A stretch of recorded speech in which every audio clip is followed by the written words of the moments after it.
السلام علیکم۔ جنگ کوسوو میں سلطان مراد اول کی فتح اور شہادت۔ یہ واقعہ تاریخ آل عثمان، جہانما، دی عثمان امپائر اور عثمان's ڈریم نامی کتب میں مذکور ہے۔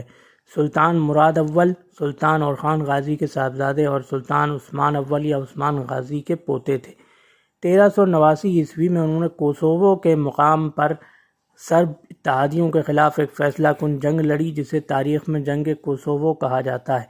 جنگ کوسوو میں اللہ نے سلطان مراد اول کو انتہائی فیصلہ کن اور شاندار فتح سے نوازا، لیکن بالکل عین اسی وقت جب سلطان مراد فتح حاصل کر چکے تھے اور اتحادی مغلوب ہو چکے تھے، ایک سرب سپاہی جو زخمی تھا اس نے سلطان مراد اول پر وار کیا اور آپ شدید زخمی ہوئے، پھر بعد میں آپ شہید ہو گئے۔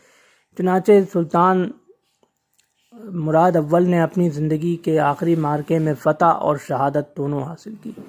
کوسوو وہی مقام ہے جو ایک عرصے تک سربیا کا حصہ رہا اور 2008 میں سربیا سے آزادی حاصل کر کے ایک مسلم اکثریتی ملک کی حیثیت سے آج تقریباً 18 سال سے یورپ کا تیسرا مسلم ملک بن کر دنیا کے نقشے پر قائم ہے۔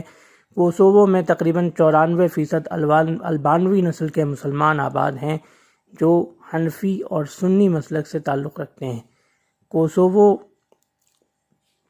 جو کبھی ایک میدان ہوا کرتا تھا اور جہاں 1389 میں سلطان مراد اول نے ایک فیصلہ کن فتح حاصل کی اور شہادت حاصل کی، آج کوسوو یورپ کا تیسرا مسلم اکثریتی ملک بن کر 18 سال سے قائم ہے۔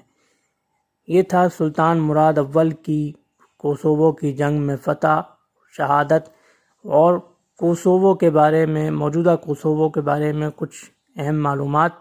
انشاءاللہ اگلی ویڈیو میں ہم سلطان مراد اول کے جانشین سلطان بایزید یلدرم، جنہیں سلطان بایزید اول بھی کہا جاتا ہے، ان کے متعلق ایک اہم سبق آموز واقعے کے ساتھ حاضر خدمت ہوں گے۔ اللہ حافظ۔